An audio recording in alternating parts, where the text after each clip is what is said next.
Yay! I finally got this kid on the camera again. I don't know what he's gonna say, but he's pretty good at words. And I hope he becomes a writer and releases his artwork. And yeah, keep sharing his voice. That's the whole intention of me holding this space right now. Dude, he's like helped me calm down and helped me see new ways of going places that I normally don't go in the mind or in my feelings.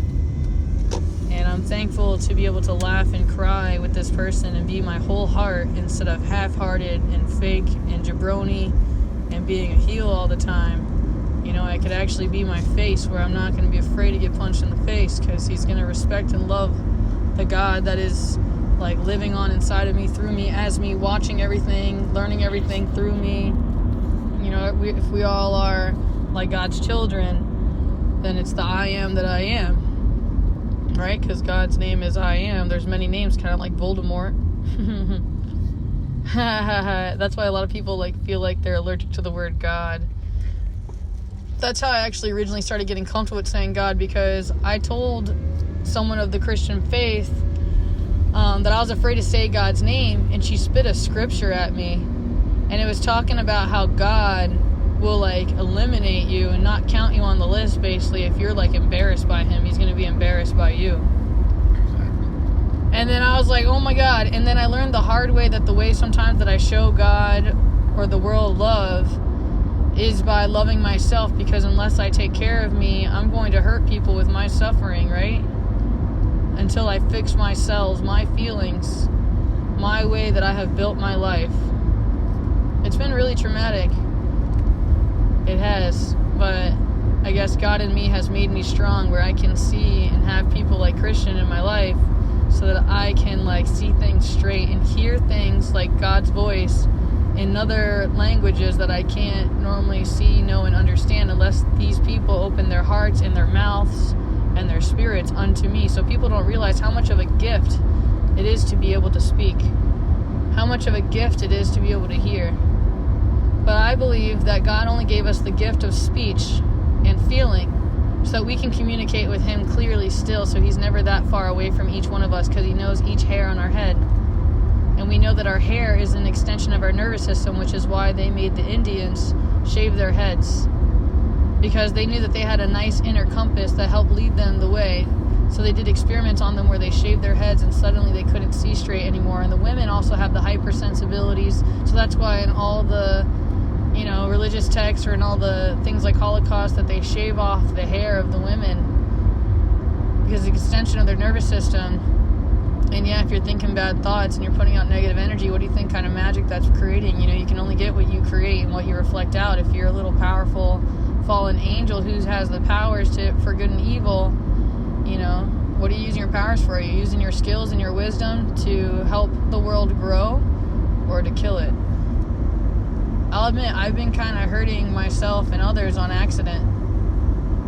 It was never my intention, but sometimes by taking care of myself, I had to create a space for just me, because I couldn't grow in certain lights and information, and with certain people, they just kept cutting off my vines and not really loving me and really knowing how to take care of my unique specimen of a flower or toxic plant that you could call the individual DNA or animal beast that I am. Everyone's going to have different needs, different blood types, different generations, like 7 generations of eating this kind of food, 7 generations of having this done to this organ. And there's going to be genetic mutations if you pay attention. I mean, this is common knowledge or common sense. Man, I had a joke about common sense and common knowledge, but I can't, like how it's not common for people to practice. It's common sense, but it's not common practice. I think that's it. It's one of my childhood lines that I still bounce over sometimes. Oh man. Sometimes I need to speak just to let the energy flow, because the blood's going in my body in certain ways. And I have to move my hands and move my body so I feel a clearing. Sometimes it's hard for me to breathe, especially to exhale and to let things go. I get so burnt up and I get get so mad and angry and things get so out of control. That drives me crazy. But I drive myself crazy because I just don't give myself permission to release.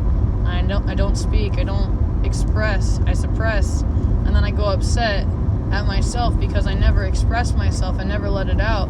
I never created it. I never believed in myself. I never took action. I didn't do what it takes. I destroyed myself. And when I destroyed myself, I destroyed others. Because I was meant to be the path maker, the way shower, by doing it the hard way, my way.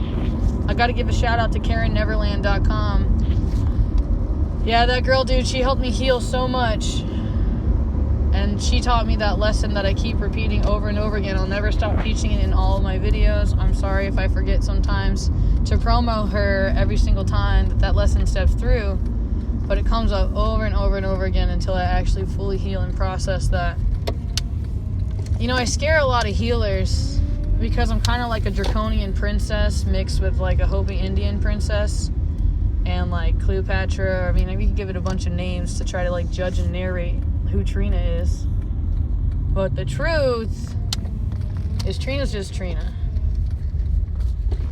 And everyone has a very unique name that we all pick to choose why we're here and what we're here to do and what we're here to learn and what our purpose is and how we're here to serve. Cute kitty. Sweetie. Sweetie. That seems like you're familiar. Alright.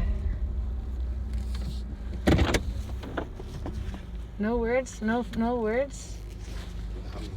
You're beat? I'm beat. Processing a lot of information? Mm-hmm. Gonna sleep like a baby tonight? Right on. I just think you're a fantastic teacher. I'm sorry, I wish I recorded a million of your words because then I'd probably play them over and over again because there was just like some things that you shook me in my tracks when I had a negative attitude that I suddenly was just able to look at things differently thanks to the way that your attitude was when my way that I was coming at it was really negative, you know? Yeah. Right on. All right. We're gone. Thank you.